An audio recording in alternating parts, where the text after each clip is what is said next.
Welcome back, horror fans. Happy New Year. My name is Nick, also known as Mutwins here on the channel, and I am your friendly guide into the horror realm. I give horror movie reviews, as well as talk about the latest news surrounding these movies, such as movie trailers to check out, or some of the information surrounding release dates or delays. In today's video, I'm going to be talking about my favorite 80s horror movies. I got 5 of them today. But before we get into the video, and I swear this is the last piece of information I'll talk about, I would just like to thank every single one of you.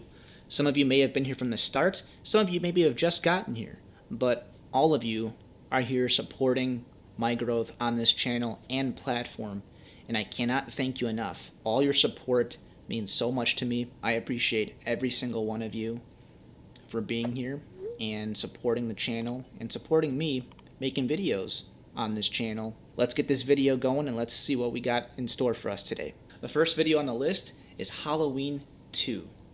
This movie is great.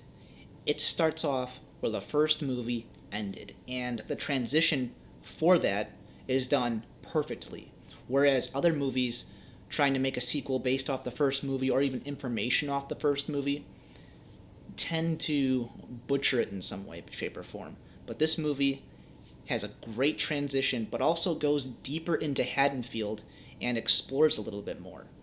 Most of the movie takes place at the Haddonfield Memorial Hospital, where Laurie Strode is getting care because she has been injured by Michael Myers, but survived. There are a lot of kill scenes in this movie, and most of the characters that are killed off don't really have too much to offer, but the movie is solid because, like I said, the transition from the first movie to this movie is done real well, and they're trying to explore a little bit more, not necessarily within the town, but a different part of the town, and that is Haddonfield Memorial Hospital. And since most movies contain there, it does really well, just because they're not going from place to place, scene to scene. It's all within the hospital, so it gives it a nice base to perform the story. I can't say much more for some of the other movies within the Halloween franchise. I've seen some of them, but not all the way through. But with Halloween and Halloween 2, it's fantastic. Next up, A Nightmare on Elm Street. This movie is iconic, essentially for some of the same reasons that the first Halloween movie is iconic. They both have some of the best slashers in the horror game. Michael Myers and now Freddy Krueger. Freddy Krueger is terrifying.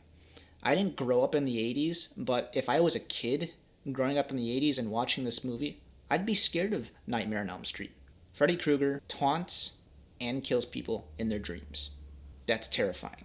But the way he does it is even more terrifying. He almost plays or taunts his victims before he ends up killing them. It's almost comedic the way he does it, laughing at them or, taunting them in a joking manner. But, you can't forget what he really is. And with that being said, this first film does an awesome job of giving a little bit of his backstory or origin, if you will. These teenagers are confused of what's going on with Freddy Krueger and why are their friends dying. It's not only until later on in the movie that the police officers, the law, and some of the parents, know about Freddy Krueger, but try to keep it their dirty little secret within the town to protect the kids. But now he's back, and he's back for blood. The reason why that's important to me is because Nightmare on Elm Street doesn't need an origin movie or a movie years later down the line to explain Freddy Krueger's origin. It's very loose in this first film, but it's done effectively and executed correct to give the viewer or the audience, including myself, enough information to understand what Freddy Krueger is and how he's become what he is. And that's awesome. That's when movies have done their job. This movie is a masterpiece. It is terrifying, but it knows, what it is and is able to provide a great story. And because of that, it's spawned multiple movies down the road as well as a series. And that is fantastic for the franchise, and that's why it's lasted as long as it does. And like I said, it has an iconic slasher, Freddy Krueger. Next up, we got The Evil Dead. Just so you guys know, the first video I ever put on this channel and on the platform from myself, Mutwins, was on The Evil Dead. If you guys are interested in seeing my first video and movie review ever, the link is going to be down in the description. I'll try to give you a little bit more of a snapshot here. The Evil Dead. It is what seemed like a low-budget film, but it knows exactly what it was. It was over the top, but executed perfectly. And I love how it was contained in this small area, this small shack that for some reason looks bigger than it actually was. They just had fun with it. They had fun filming it. They had fun just acting in it, even though the acting is not the best, but it is done good enough to give you information and not really confuse you.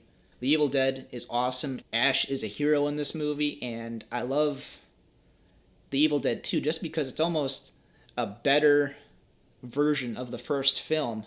But the first film to me is raw, it's original, and it's done perfectly, and I love watching it every year, and I think you guys should at least give it a shot too if you haven't seen it already. The Thing. This movie is fantastic. I only saw it last year, but my gosh, is this movie amazing. If you love the 80s decade of horror, this movie fits in with it so perfectly. It's got awesome practical effects and awesome action within the movie. Because it's contained in this Antarctica base, it builds the tension really well, making it almost like a classic whodunit kind of movie. You don't know who's safe, you don't know who's not. There's a lot of disposable characters. Because it's so confined, it doesn't just seem like random people are getting killed off. Everyone has a role within this base. Everyone's moving, everyone's being active, and it's a great film. It is awesome, and it leaves you with a mystery within the film, as well as the ending. You know, it's almost seems like it's unsolved. That's what makes a good movie. If it's done correctly and you are satisfied by the end of the movie while still leaving you thinking at the end, that's a fantastic movie. It almost kind of reminds me of like a Stanley Kubrick movie. But it is a fantastic movie, and I highly suggest it. Last, but certainly not least, The Lost Boys. This movie in particular, I actually saw at a young age, and this was one of the only movies that by watching it made me want to get a motorcycle. Even though I don't have one, but like as a kid, this movie wanted to make me get a motorcycle. It's got a great cast too. The vampires, the way they were stylized, but also, you know, giving you both the Coreys and just everyone involved. You know, it was a pretty small cast, but it's very well done, and the action scenes, the origins of, you know, some of the vampires are a mystery, but are kind of given to you in hints throughout the movie.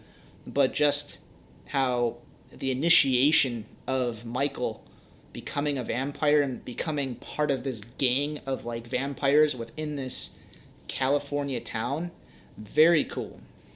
The vampires in this movie kind of have a rock and roll vibe to them with the motorcycles, their outfits, the music alone too. Yeah, it's very 80s and kind of some of it's old, but it works very well with the scenes. It works very well within this movie at certain scenes and certain parts of the movie. You know, to some, you know, it might not be the best movie, but from start to finish, it's a fantastic movie. Some can call it a good movie, some can call it a bad movie. It is a cool movie. You know, there's a concert scene, there's a motorcycle chase, there's a couple of, you know, vampire kill scenes, you know, there's, you know, a showdown at the end, and it's very cool. If you like vampires, if you like vampire movies, I highly suggest seeing this movie. It is a very cool, stylized movie for the 80s, and it is one of my favorite movies on this list. Well, everybody, that's it for this video. I only capped it to 5 movies featured on this video, mainly because I want to leave the rest up to you guys.